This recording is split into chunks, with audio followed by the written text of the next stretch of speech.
Boker Tov à tous, et Yom Asa Hashem, Nagila Misrachavo. Alors écoutez bien, il y a un fiche incroyable, une histoire de la Gemara qui nous dit que à la fin des temps, Akadosh Baruch Hu et le Ham Israël, il va ramener le Yetzer Hara et on va tuer le Yetzer Hara. Et à ce moment-là, la Gemara nous dit, les tzadikim, ils vont se mettre à pleurer et les Reshamim, ils vont se mettre à pleurer. Pourquoi est-ce que tout le monde pleure?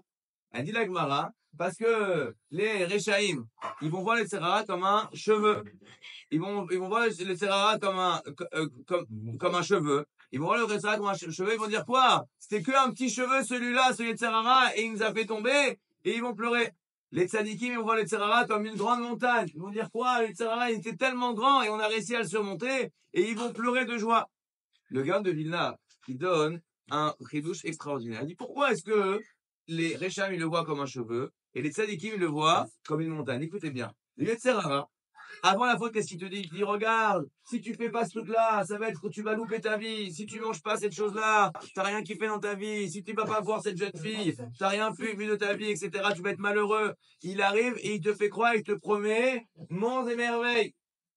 Alors quoi? Les tzadikim, qui n'ont jamais fauté, ils sont restés dans cette idée que le Yetzer Hara, il leur a vendu du rêve de dire, tu sais quoi? La faute, c'est énorme. C'est vrai qu'ils n'ont pas fauté. Mais ils ont écouté le Yetzer Hara qui leur a dit, la faute, elle est énorme. Et malgré ça, ils n'ont pas fauté. Par contre, écoutez bien. Ceux qui ont fauté, ils ont goûté. Ils ont dit, tu sais quoi, au fond? C'est quoi ce truc? Qu'est-ce qu'on s'en fiche? Qu'est-ce que ça change? Au fond, c'était du vent, tout ça. Avant, ils vont le voir comme un petit cheveu. Ils disent, pour ça, on a fauté. Pour ça, on a perdu notre monde futur. Pour des bêtises, pour des folies, pour des trucs qui nous apportent rien. Et ils vont se mettre à pleurer. Il y a un machal très connu du Magui de Duvno qui dit que un jour, il y a une personne, il est rentré dans le chou, dans le marché. Il a pris sa main comme ça, il a dit, je vous dirai pas ce que j'ai dans la main, je vous dirai pas ce que j'ai dans la main. Il s'est mis à courir. Les gens, ils ont dit, qu'est-ce que c'est dans la main? Je vous dirai pas.